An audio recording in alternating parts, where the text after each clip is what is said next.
is going on? It is 12 noon on Wednesday, which means it's time for this week's episode of Ask the Instructor. My name is John Carissimo, and the show is brought to you by the Tampa School of Real Estate.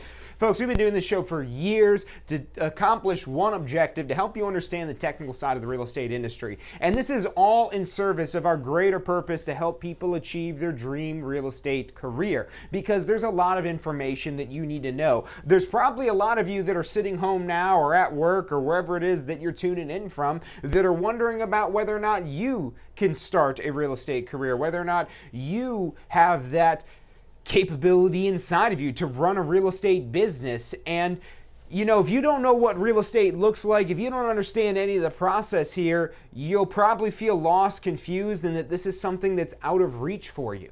Or maybe you realize how easy it can be, especially when you say, I could take a 1-week class and go pass an exam and get a real estate license.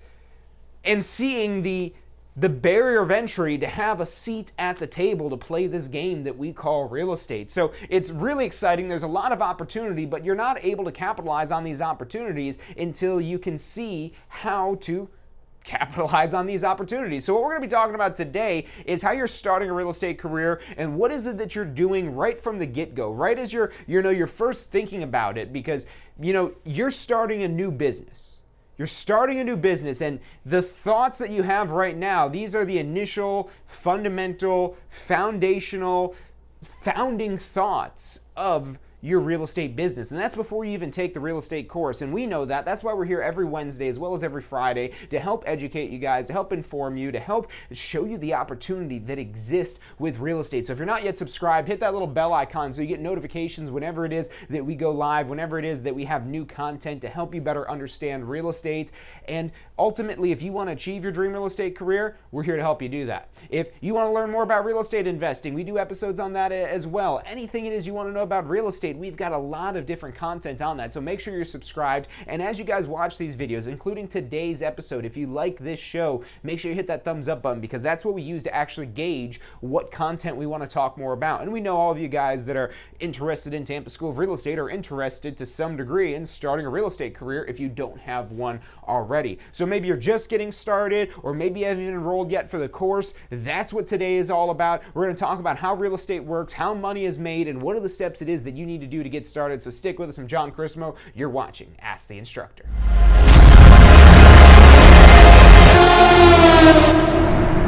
You are watching Ask the Instructor. Absorb the knowledge. Become the expert.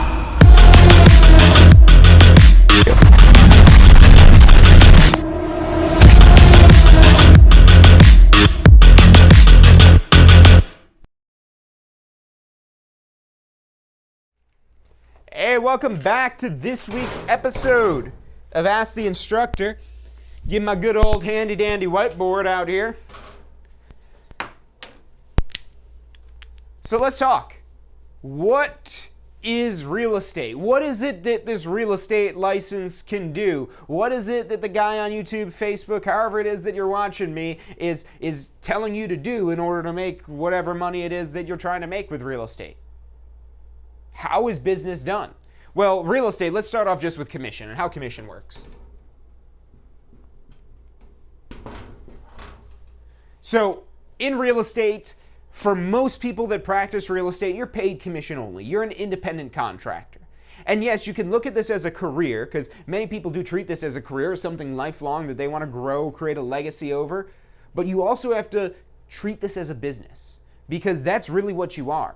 Even when you register with a broker, you're still a business. Unless you're getting some sort of salaried position at a home builder or something along those lines, you're building a business. And it's going to be commission only for the most part when you're a typical real estate agent. That's how most real estate agents get paid, as commission only. Again, there's opportunities out there with a real estate license for you to earn a salary, but that's not usually as a real estate agent. That's maybe doing property management stuff, maybe being a new home consultant for a specific home builder, or there's a lot of different salaried positions that are out there, especially when you get into more advanced types of real estate. But for your typical everyday realtor, real estate agent, whatever it is that you're calling them, they're paid just on commission. And the way they earn that commission is off of selling properties. And they could either work with the seller or they could work with the buyer. And ultimately, there's some sort of commission rate that gets negotiated. Let's say it's 3%. So let's say you're going to sell a $333,000 home. This is about close to the average in Hillsborough County right now, most of the Tampa Bay area. This is about what you're looking at for an average price point, an average sale. If you're in more expensive markets, more expensive neighborhoods, you're going to see higher price points than this. But at the same time, you're also going to see lower price points in different areas. And one thing to keep in mind, I know everybody wants to go out there and sell the $1 million homes, and trust me, those commissions are awesome. But the $1 million homes, there's fewer people that can afford a $1 million home, so those homes do take longer to sell. So yeah, the luxury real estate can be great. However, this is where a lot of the business gets done. And sometimes at lower price points than this, $250,000, $200,000. But again, that depends on what market it is that you're in. But this is about what the average is. So let's say $333,000 and you're getting 3% commission. So with 3% commission on $333,000 is just about 10 grand. Now this is what we call gross commission.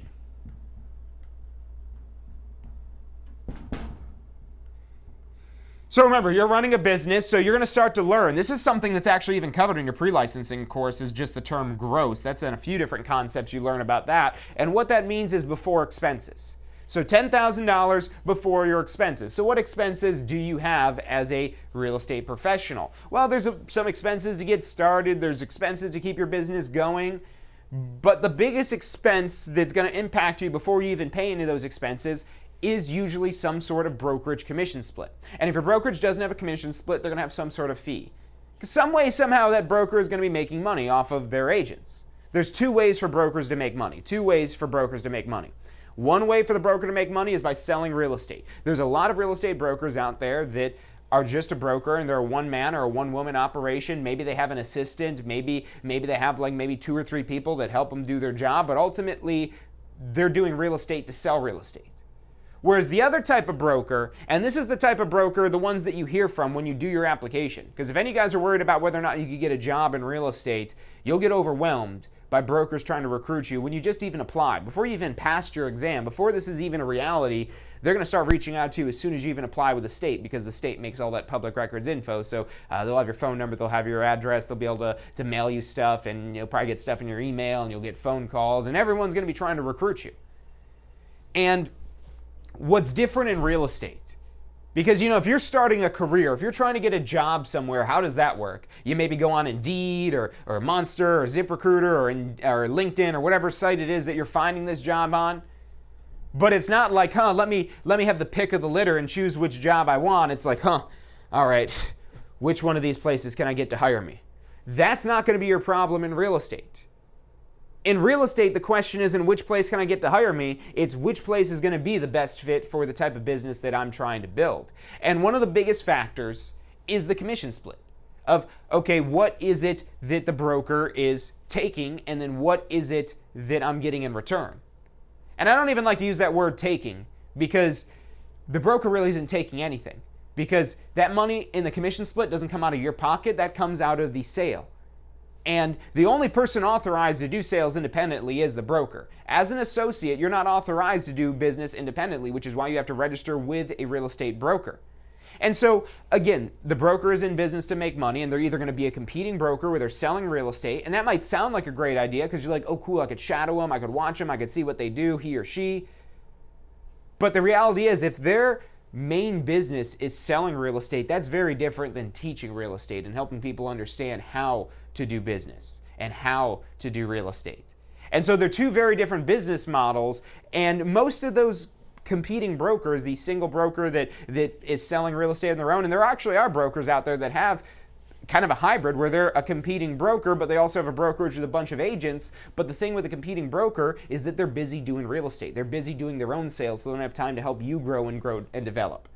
So that might be a great fit if you're getting, let's say, 100% commission, because there are the commission plans out there where there's no percentage of a split, but you pay some sort of fee, or the client pays some sort of fee, or there's some way, again, that the broker is making money in that situation. And that might seem really attractive to get that 100% commission and just have to pay some sort of fee. But here's something I learned very quickly in real estate. Actually, no, it wasn't very quickly. It took me a while to learn this. And it's, you don't know what you don't know. You know, today, I realize how much more information is out there that I don't know, that I didn't even imagine was out there, that I didn't even realize could be out there compared to back when I started in real estate. So you might be able to think that you've got a good head on your shoulders. Maybe you've done sales before. Maybe you've ran a business before. Maybe you haven't done either of those things and you're just looking to start over fresh. If that's the position you're coming from, you're probably going to be in a better position than somebody who does have business experience, or somebody who does have sales experience, or even somebody who does have real estate experience, because sometimes this experience can create bad habits that actually prevent your success as opposed to create your success. So if you're a blank slate, don't let that stop you, because one of the reasons why I eventually found success in real estate, because I had started other businesses, I had done other things, I'd worked in sales positions, I had done a lot before I had started real estate. And the reason why I think I found so much success in real estate is because it is such a cooperative, helpful environment. And there's so much structure there to where you don't have to figure out how to reinvent the wheel. And so that's what your broker is there to do, to help you not figure out how to reinvent the wheel. And that typically involves some sort of commission split. Now, a good, healthy commission split, I think, for a new agent starting out is usually about 70-30. And so what does that mean, 70-30? Well, 70-30 means that 70% goes to the sales associate and 30% goes to the broker. So we've got easy math here with this $10,000 in gross commission. We could easily see that's $7,000 and $3,000.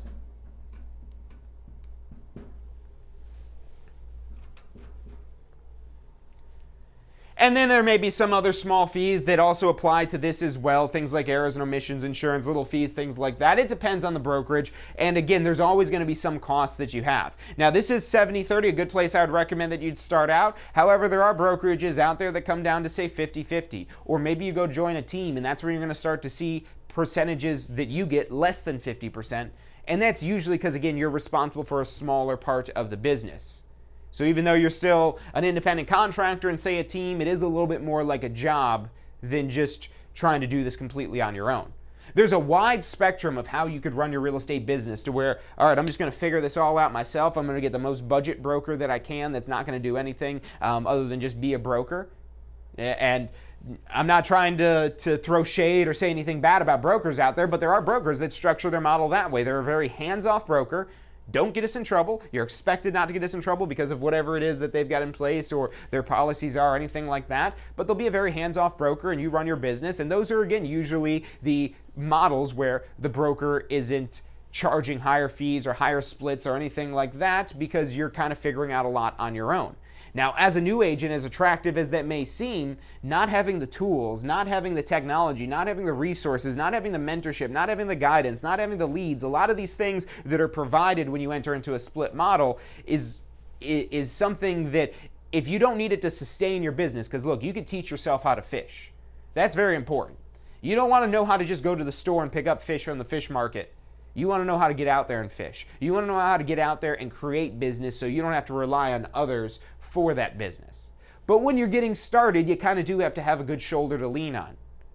And so that's, again, why the split model is a great fit for people when they're starting out. But then there's also those 100% models out there. And a lot of agents will start with a split model and then they'll transition to a company that offers 100% or hires some sort of higher compensation plan, because when they don't need their broker anymore, why are they still paying their broker? And that's one of the things in real estate as well, that nothing is necessarily permanent.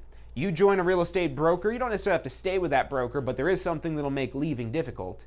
And it goes back to that detail that everything you do, you're doing on behalf of your broker. So any listings, any contracts, those aren't your listings, those aren't your contracts, because you don't have legal authority to create your own listings, to create your own contracts. You have to do that under the authority of a real estate broker. And so when you're doing that under the real estate broker, that again is property of the brokerage. So if you're leaving to go to another brokerage, well, is there still work to be done on these transactions? Because if there are, that broker might need to assign somebody to take over that, and then it could make leaving difficult, especially when the broker is maybe being a little bit more difficult, especially when the broker doesn't want you to leave. But if you get that all sorted out, if you get that figured out, you could pretty much leave whenever. Any non-compete things or anything like that, that's not really something you see in real estate. But you probably want to make the right choice right from the get-go. So one of the things that we recommend, and this is one of the mistakes that I made when I started in real estate, is I did not take my post-licensing course immediately. You know, one of the things you do first and foremost in your post-licensing course is business planning. Doing this math to figure out how much money it is that you're going to make on an average sale or whatever your average sale is, because I'm using averages for like Hillsborough County here.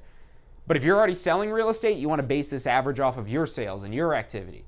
If you're not already selling real estate, but you're not in the Tampa Bay area, you want to base this number off of what that average is in your area. And this is, again, what you're learning how to do in your post-licensing course. This isn't just an activity you're meant to do first and foremost. That's a lot of people treat a business plan like this big essay, this big document, this big college thing that you're supposed to come up with. And then once you write that business plan, that is what it is. But things change. Things have to be modified and adapted as you grow and adapt to your market. And so this should be a living document. And to keep it living, you got to keep it simple. You got to keep it easy. And the numbers do not lie. You do the math, it'll open your eyes to what you have to do to make this amount of money. And with your post-licensing, it isn't just about calculating commission, it's about dialing this all in to how many leads do I need to talk to get appointments, to get contracts, to get closings, to get the payday. And doing that calculation and figuring that out so you could really, again, design a model for success for your business. Because if you ever do want to duplicate your business, if you want to be able to create a team, if you want to be able to build something bigger than yourself, you got to have the processes and the structure dialed in. So that's how you make money in real estate. Let's say you do this once a month. Well, how much money are you going to make? Well, you do this 12 times, $7,000. 12 times, that's $84,000. Now, your commission split may vary, your commission split may differ depending on which brokerage you're joining, what it is that they offer, and so on and so forth. Really, most importantly, what it is that you need for your business, because that's what you're trying to do when you're choosing a broker, is finding that right fit for you, that right fit for what is going to work out for you and what you're trying to do with your business. Maybe you're trying to start out part-time. Maybe you want to start full-time. Maybe you're kind of in between. You're going to start part-time with part-time hours, but you're going to treat it like a full-time gig. That's a great way to start. There's a million different ways to start. There's a million different ways to practice real estate. And yeah, there's a bunch of ways that work, but there's certain things that work better. And there's certain fundamentals that are undeniable that need to be known in order to build a successful, sustainable real estate business. And look, you might have some game-changing idea, but stick with what's tried and true and what works. Get some money coming in, and then you can start tweaking things and adapting to how it is that you want to run your business and how it is that you want to practice real estate. And yes, your broker will also have all kinds of trainings and whatnot typically. That's usually part of this package. If there's some sort of commission split, there's some sort of training, or there should be at least. Now granted, I started a brokerage where it really didn't have much in terms of training, and it was about a 70-30 commission split.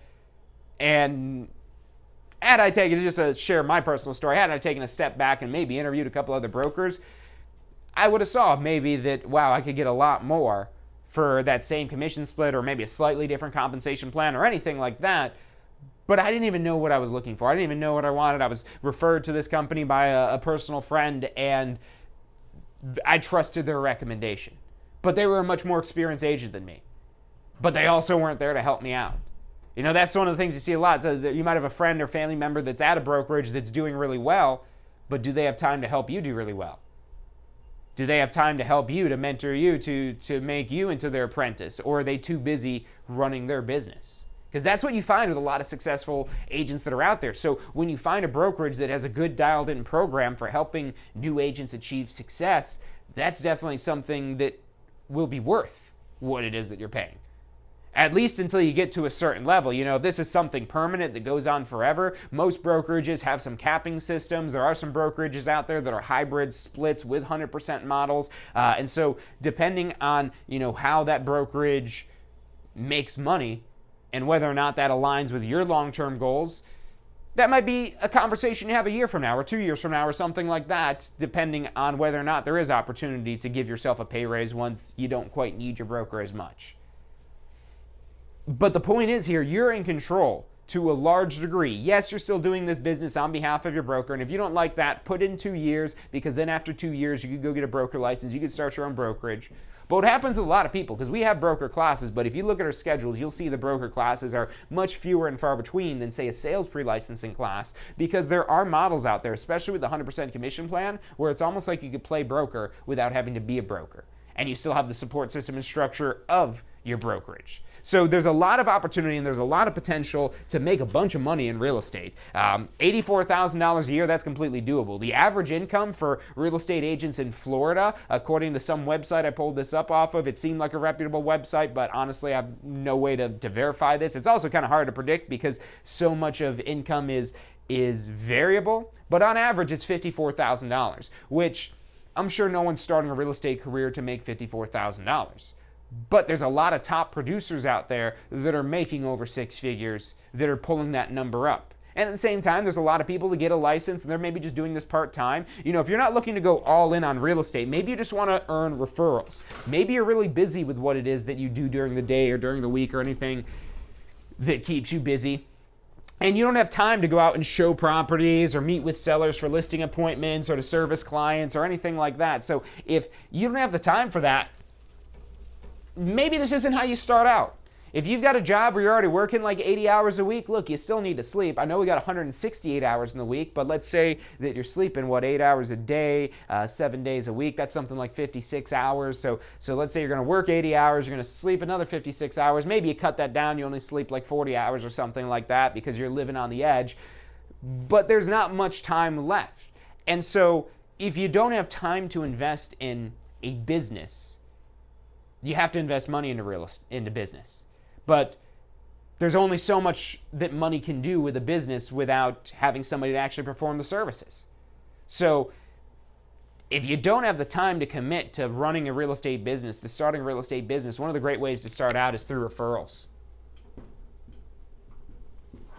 There's specific referral brokerages out there where you're only allowed to earn referral fees. You're not practicing real estate. But what you do is you generate leads from friends, family members, coworkers, anyone from your sphere of influence, anybody that might know you and trust your advice and trust your wisdom and trust your opinion. This is really good for people who are very well connected. If you are a well connected, well networked person, you could make some pretty good money doing referrals and not have to sell any actual real estate. So a typical referral fee is usually about 25% of the commission. This is negotiable, so you would negotiate this with the person it is that you're providing the referral to. You could negotiate less or you could negotiate more. If this is more of a warm lead, you would probably negotiate maybe a little bit more. Maybe it's a colder lead, maybe you don't know them quite as well, maybe you're negotiating a little bit less, or maybe you're negotiating more just because you're good at negotiating. Whatever the case may be, this is something you negotiate on a case-by-case basis with the people that you send your referrals to. So they go do the work, and then when they go sell the property and close on it, they kick back 25% of their commission to you.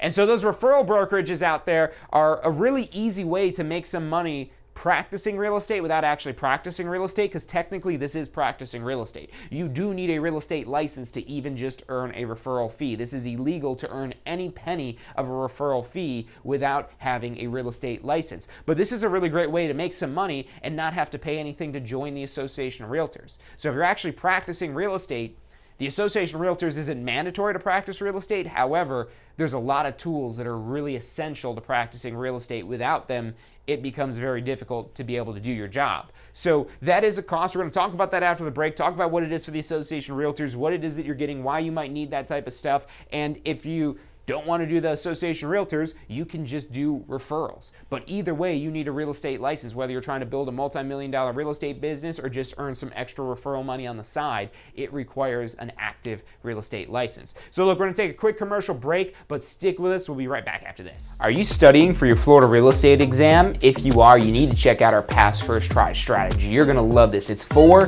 steps that we break down the process to study for your Florida real estate exam. So you're set up to pass your Florida real estate exam, because that's what you're studying for, right? To pass your exam. It's 4 steps. Number 1, you learn the information. You've got to learn this to be able to pass the exam, but it doesn't stop at learning. Step 2, you've got to reinforce the basic, simple, key concepts. As you learn this information, keep reviewing the simple things. You don't need to know everything, but you got to review these basic key concepts. Step 3, you've got to test your knowledge. The exam's going to test your knowledge, so if you don't test your knowledge in advance, you won't find out if you know what you think you know until you take the exam. And then step 4 is be confident and prepared, because even if you know this material, you need to be confident that you know the material. Check out the full strategy at passfirsttry.com. That's passfirsttry.com.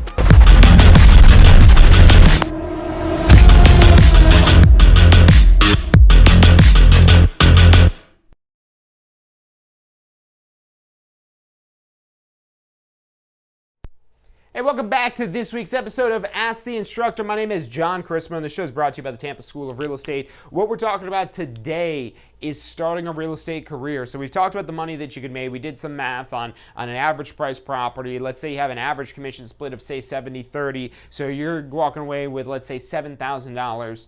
And if you've got $7,000 and you do that 12 times once a month, that ends up getting you $84,000. And maybe your brokerage has some sort of pay raise, compensation plan increase after you sell so many deals, or some sort of capping system or something like that. But that's all along the lines as if you're practicing real estate.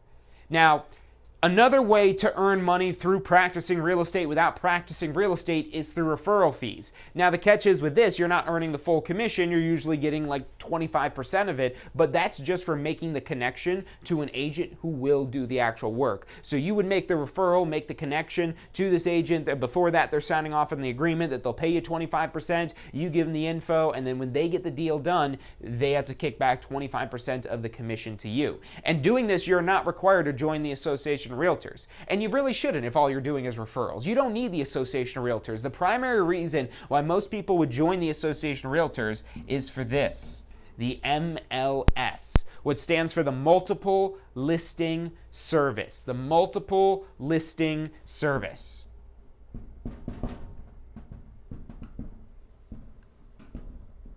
And so with the Multiple Listing Service, the MLS, the idea behind it, a lot of people think of it as like a Zillow for realtors. And that's a good idea to understand the practicality of it, is like a Zillow for realtors, but that wasn't why it was created, because the MLS predates the internet, believe it or not. The MLS predates computers. The MLS almost predates electricity. How? Well, the idea behind the MLS came about right as electricity started being a popular thing. Because as electricity started getting popular, the way to sell real estate was holding open houses. And you just hold open houses every single day until you get that house sold. And once you get that house sold, you go hold an open house at another house every day until you get that house sold. And that was a pretty abysmal way to practice real estate. It didn't get a lot of deals done. It wasn't very efficient. There's a lot of frustration, a lot of banging your head against a log cabin wall and electrocuting yourself on the faulty electricity because they didn't have any codes or anything like that. So it wasn't a very good way to practice real estate. Until one day, one broker came to another broker and said, hey, I got a buyer for your property here. I know it's your property, but if I bring the buyer, will you split the commission with me? And so this agent that's been banging their head against this log cabin wall for God knows how long they've been trying to sell this house, say, yes, if you've got a buyer, I'll split my commission with you. And that gave birth to the multiple listing service. That was the idea that founded this principle of the MLS, because it's not just a Zillow for realtors. It's not just a database of properties. It's not just the most accurate database of properties, because it is that too. It's a cooperative system. You joining the MLS automatically guarantees you a commission, basically, if you bring a buyer to any of the properties in the MLS. You've got a buyer that wants to buy a property, great. You don't have to have a single listing, because if you're a member of the MLS, you have access to every broker's listing that's willing to pay a commission, that's willing to share a commission. And this is how most real estate gets sold. So this is how probably, this isn't an official statistic, but probably about 99% of real estate gets sold through the MLS. It's a very, extremely powerful tool. But the reason why it's so powerful and why Zillow isn't, or whatever website out there isn't, for getting properties sold, is because of the cooperative. Because you don't go on Zillow and see that, hey, we're going to pay you 3% of the sale price if you sell this house. No, you don't see that there. You don't see that on any websites. The only place you will see that is in the MLS.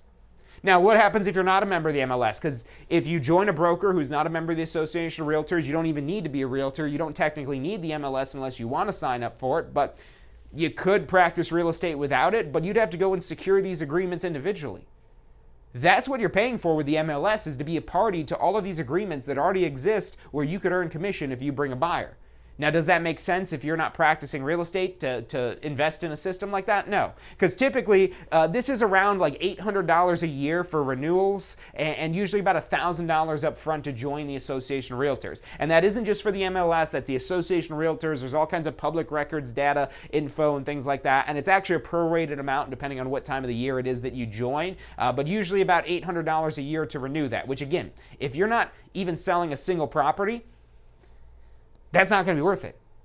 And even if you are doing referrals, you don't need the MLS for referrals. So, I mean, you could get, honestly, I mean, there's been years where I didn't practice any real estate, but I still kept my MLS access. I still retained my membership as a realtor because I like the access that it gives me. I like being able to go in there and pull up public records. I could just take somebody's name and I could find out where they live. I could find out all kinds of things. And even when that information is redacted and protected, there's ways, especially when you have the right tools, to get in there and find information you need. There's actually even a really neat tool now that I could usually find a pretty accurate phone number and email through the systems and the tools that the MLS provides. I might not have ever met this person before. It might not be a correct phone number, might not be a correct email. They're not always accurate, but a lot of times they are. I've been really surprised. I don't know how they get this data, where they get it from, but it's there. And if you're actually practicing real estate, these tools pay for themselves many times over. I wish I had a back button to go back to the commission calculation here, because we were just calculating how in an average sale with an average commission split, you're going to make probably about $7,000, maybe a little less than that with extra little fees and maybe additional costs that you have for, say, if this is a listing, maybe you're spending some money to print up some flyers or signs or anything like that. But still, let's call it $7,000, maybe $6,000. They'll give you $1,000 for other stuff. The $6,000-7,000 that you're pulling in there, that's going to pay for this $1,000 to join the MLS, whatever licensing fees and all kinds of stuff it is that you're paying to get started, and then some. Real estate is extremely lucrative, and especially for any of you guys that are looking at investing in real estate, that want to be an investor, real estate sales is a great vehicle to get you to becoming a real estate investor. You know, there's one thing that holds most people back, two things. Really two things. One thing that holds most people back, and the second thing that holds those people back where the first thing isn't a problem. The first thing is usually the money, the funding. Real estate is an investment, and that whole phrase, you need money to make money, that's not always true, but with investments it is. There are ways to kind of finagle a no money down type of situation when you're buying a property, but that's not always the easiest thing to do. So you need a good vehicle to build up money, to bank up money, to keep money in the bank account, not just so you could spend it on vacations and trips and your kids' school and everything like that, but that you could invest that money in your future. There's ways to get cash flow forever from real estate, but you got to become a real estate investor to be able to do that. And a great way to get to real estate investing, if that is something that you're interested in doing, is through selling real estate. Because the number one reason most people aren't investors in real estate is, number one, just lack of funding, not having the money, not being able to afford, not having the money to pay a down payment or to buy a property cash or whatever it is. So not having that funding. The second problem for the people that do have the funding is having the know-how, the knowledge, the experience, the understanding of how to invest without losing money. Because that's the number one rule of investing, is don't lose money. And it might seem like a great deal if you don't invest any money, if you're just trying to invest your time, but you got to keep in mind what your time is worth. And if you're just spending a bunch of time going to real estate seminars, trying to learn no money down and trying to make the no money down thing happening, but no money down is really hard to do, is that the most effective use of your time? Or is there an easy way to learn a lot about real estate, to potentially work with investors side by side and practice with their money instead of practicing with your money? And don't worry about practicing with it, because they won't let you do anything that's going to harm them. If you don't have half a brain, they probably won't even hire you in the first place. So get your stuff together, so that way an investor would consider working with you, because investors will hire and pay a knowledgeable real estate professional. But they're the people who are the easiest to spot somebody who doesn't know what they're talking about and doesn't know what they're doing. So if you want to be able to work with investors, you better have your act together.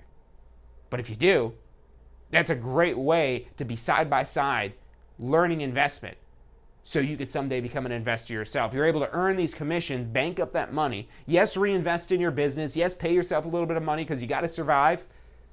But try to keep as much money as you can in that fund for your investments, for your future. Because if all you're doing is working for money, you're going to have to work forever.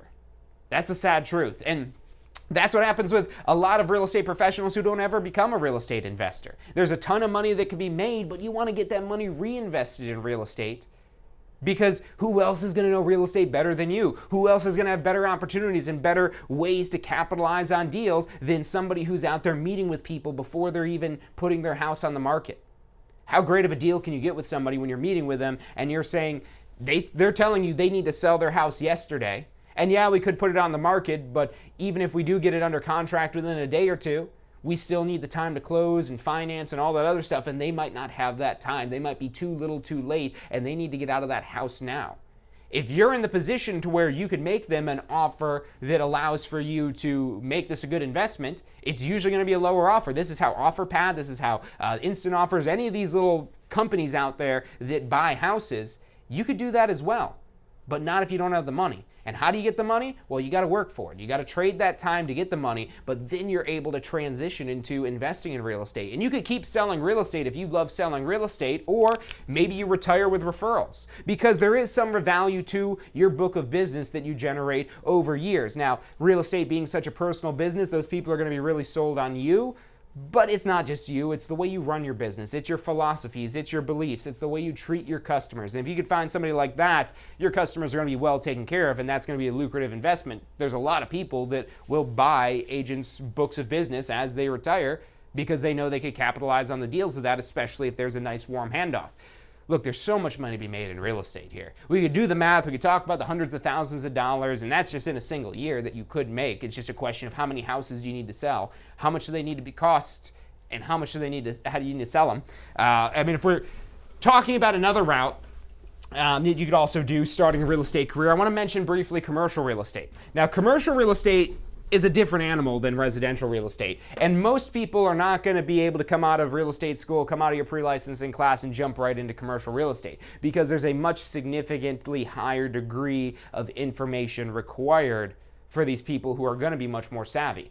You know, you think about somebody who's buying a house, that's where there's, a dime a dozen of clients that are out there. Everyone needs a house to live in, or an apartment or a condo. They need some sort of shelter, and that's what we sell. We provide that shelter. There's only two things people need more than what it is you have to offer.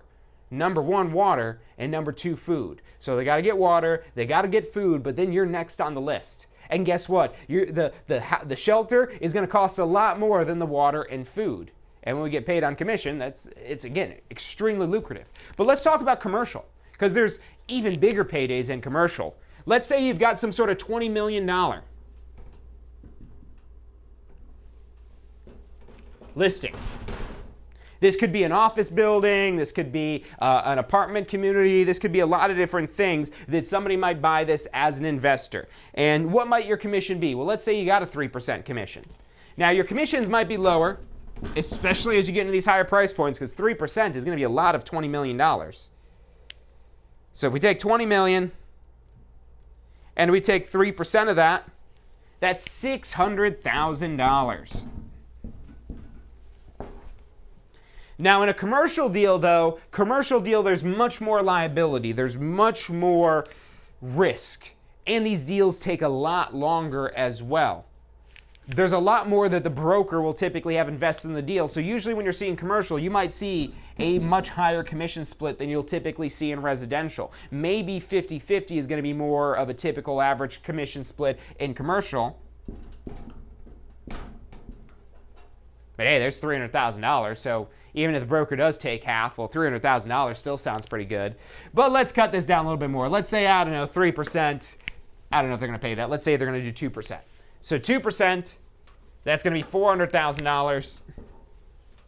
So with our 50-50, that makes it $200,000. Still not a bad payday, even if you're only still earning 2%. But where are you going to get this client? That's what I would ask yourself. If you're thinking about commercial, if this number excites you, it's going to excite anyone. So don't think that's special to you. Everyone's going to get excited with the idea of making $200,000 in a single sale or any very large sum of money. That's really exciting. Don't get me wrong. But that doesn't mean you're going to be good at commercial just because the money looks good. Who are your contacts? Who are the people that you know? Who is it that the people it is that you're around? If those are people that are investing in commercial real estate, you might have already the affluence necessary to have those connections, to be able to serve people that are going to have this higher degree of information. But even if you have that, you got to know the commercial side. And your regular real estate sales associate license, your pre-licensing course that you might have already taken, all you need is a real estate license to sell commercial, to lease commercial, to do anything commercial. It's really the question then, and this is really anytime you get into more specialized types of real estate, is what makes you the specialist? What makes you the person that they want to pay $200,000 to? That's the question here. Why are you worth $200,000? Why is your company worth $400,000? Or $600,000 if you're trying to command a 3% commission split? And whether you're doing a $20 million deal or you're doing a $300,000 deal, you're going to get that question from most of your clients. Why you? Why should I trust you? Why is it this cost? If you can't justify the value that you provide, you're not going to be able to get business. And so that's what you want to be able to answer. What do you know? What connections do you have? Who do you already talk to that you talk to about commercial? Because if you've never talked to people about commercial real estate before, how good are you going to be doing that professionally? That's really what this comes down to. Again, if you're already speaking to people on these higher levels here, you already know how to have these conversations to a certain degree. You just need to learn more of the real estate side of it. But if you've never talked to somebody about a $20 million deal, well, let's get you started out selling some $200,000, $300,000 houses, and you start getting good at that, you're working your way up. Because, again, these deals are going to be much more few and far between. And the reason why these commission splits are usually so high, and sometimes even higher than this, is there's a lot that the commercial broker does usually to establish this business, to establish this book of business.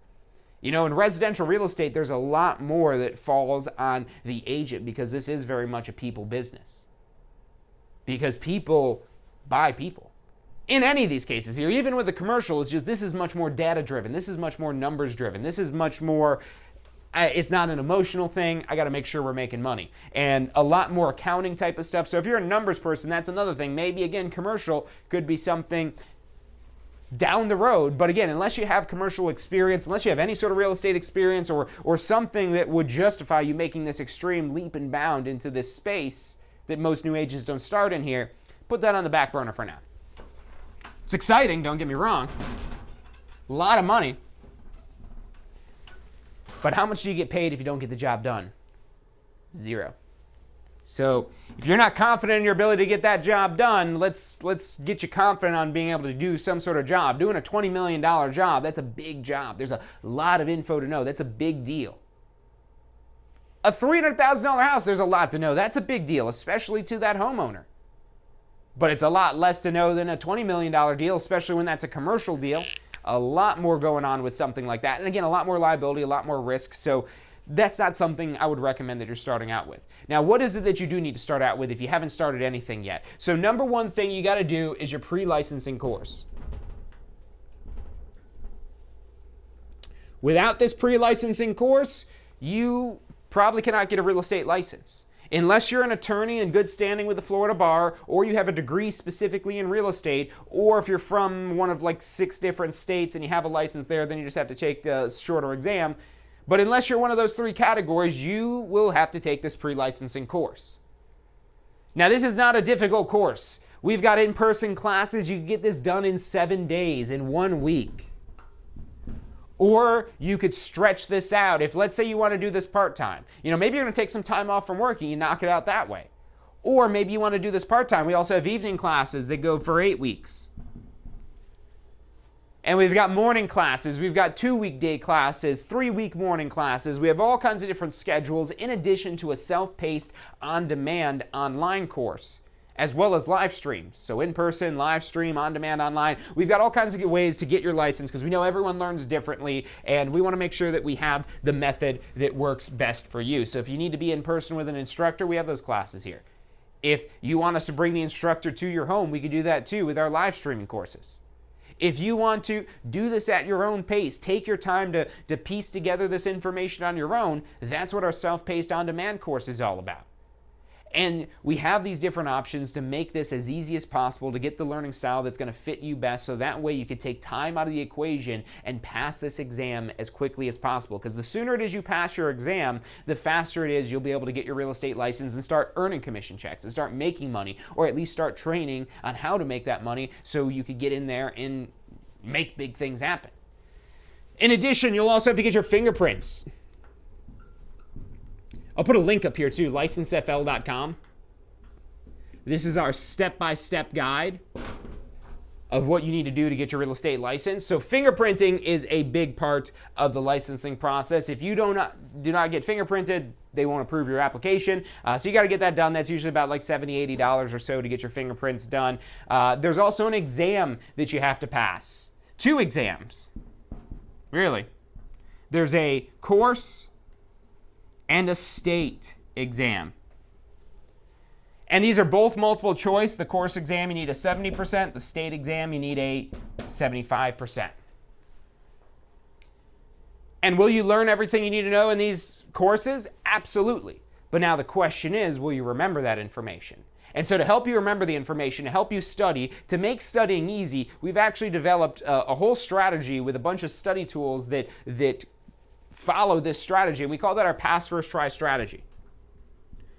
Put that link up here as well. It's passfirsttry.com. Passfirsttry.com. Those study tools are extremely powerful. We put our blood, sweat, and tears into these to make them the best possible, because we used to just resell stuff we would get from our textbook publisher, and that's what a lot of schools do. They don't create their own study tools. They don't go and try to go above and beyond. They do just enough. And that's a large characteristic of real estate. But that's not what we believe in here at Tampa School of Real Estate. We believe in one of our most important core values is to go the extra mile. Because we don't want to be just average, and we don't want average agents coming out of our school. But if we're an average school, we're going to have average agents coming out of our school. If you're trying to build something, truly epic, something bigger than yourself, something that is powerful, something where you could create a legacy, you're the type of student we want to have in our classrooms. Anyone that's ambitious and wants to make their future better, you're a good person in my book. I could appreciate anybody that's willing to do something, anything, to make themselves better. That could be as simple as going to the gym, or maybe you go to church, whatever it is that you do. Maybe you're reading a book, but especially if you invest in your financial education and your future of being able to build something where you don't just have to trade your time for money. That's what real estate gives you the possibility to do. There's a lot to know. There's a lot to learn. You'll probably never know everything about real estate. I don't know everything about real estate. I don't know if I ever will. But you figure out enough of this, you can make some really good money. And you can make this money really quickly. If you think about it, everyone can become a millionaire. Somebody earning minimum wage at McDonald's will become a millionaire. If they work there for, I think, like 40 years. 40 hours a week for 40 years, they'll make $1 million working at McDonald's for minimum wage. Probably sooner than that when they increase minimum wages. But that's happening. That's a possibility. But the question is, do you want to wait 40 years to become a millionaire? Or do you want to try to become a millionaire in 10 years? And how do you do that? Well, minimum wage income isn't going to do that.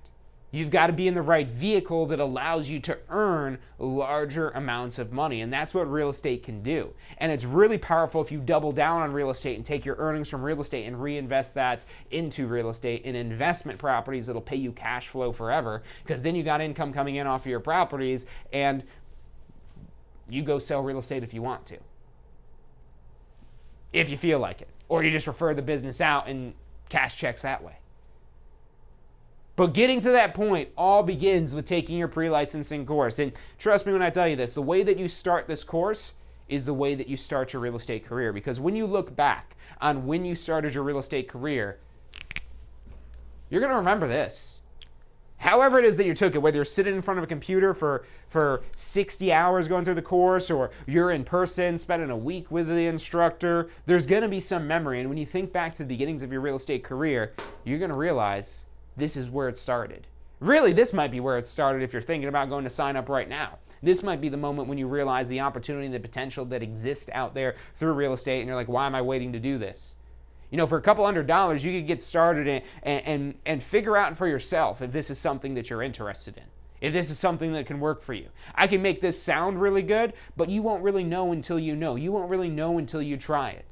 But I promise you, if you stick with it, if you do what we tell you, and you're liking everything it is that we have to say, if you stick with it, it's not a question of if, it's a question of when you achieve that dream real estate career. Because that's what we're on a mission here to do at Tampa School of Real Estate, to help you achieve your dream real estate career. And look, I'd love to spend all day with you guys chatting, but I'm sure you guys have things you've got to do as well to get out there, get back to whatever your day job is. Maybe you're going to go sign up for a class. If you've got questions on this call, we've got a whole team of advisors to answer any questions you have and assist you in any way that they can. The phone number is 813-333-2676. Again, that's 813-333-2676. You can also check us out online at tampaschool.com. Again, that's tampaschool.com.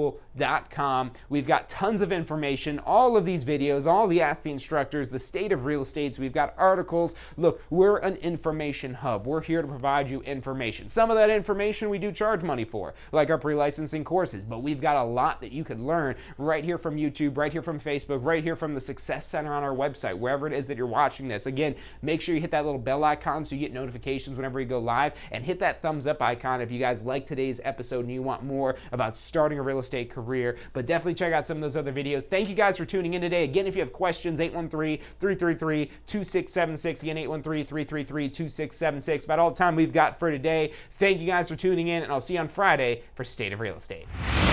Hey, so if you're thinking about starting a real estate career, it could feel a little overwhelming sometimes. Look, that's completely understandable. That's why we're here to help. If you haven't already, check out our Success Center, tampaschool.com/success, or if you don't even know where to begin, give us a call. We'd love to help you out. We've got advisors standing by to answer any questions you have and assist you in any way it is that we can. Our phone number is 813-928-0106. Again, that's 813-928-0106. Give us a call. We're the Tampa School of Real Estate. Do you want a career that allows you to be in control? With a career in real estate, you'll get to call the shots. Whether you're looking at starting part-time or want to become the next top agent, a career in real estate makes it possible. Find out what it takes at tampaschool.com. Do you want to incorporate studying for your real estate exams into your busy schedule? Now you can review the key topics you need to know to pass your class and state exams with our MP3 audio review. Simply pop in your headphones or connect to your car to reinforce crucial information while you exercise or drive. Listen to the first unit for free at mp3audioreview.com. That's mp3audioreview.com. Are you thinking about a career in real estate? Hey, I'm John Chrisma with the Tampa School of Real Estate, and we've helped thousands of people just like you obtain their real estate license. If you're thinking about a career in real estate, give us a call. The phone number is 813-928-0106. Our advisors are standing by to answer any questions you have and assist you in any way they can.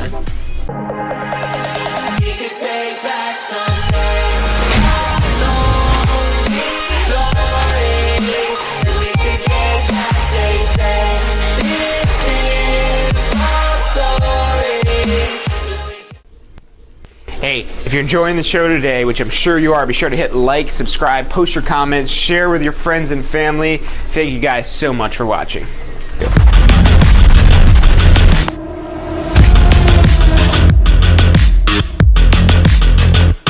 Have you completed your post-licensing education yet? Look, I know you're probably thinking, hey, it's not my renewal deadline, I don't need to do post-licensing yet, but look, here's why you want to do post-licensing as soon as you've got your real estate license, as soon as you're able to take post-licensing. It's not just another course about arbitrary laws that you're never going to use again. It's about real-world, usable topics that'll help you grow your real estate business, to help you take it to the next level. Look, let me ask you this one question. If this course helps you close just one deal, if you get one extra deal from post-licensing, is it worth the investment? I'd say it is. We get paid pretty well, so one deal means a lot of money. Check out postflorida.com. That's postflorida.com for the full details about post-licensing.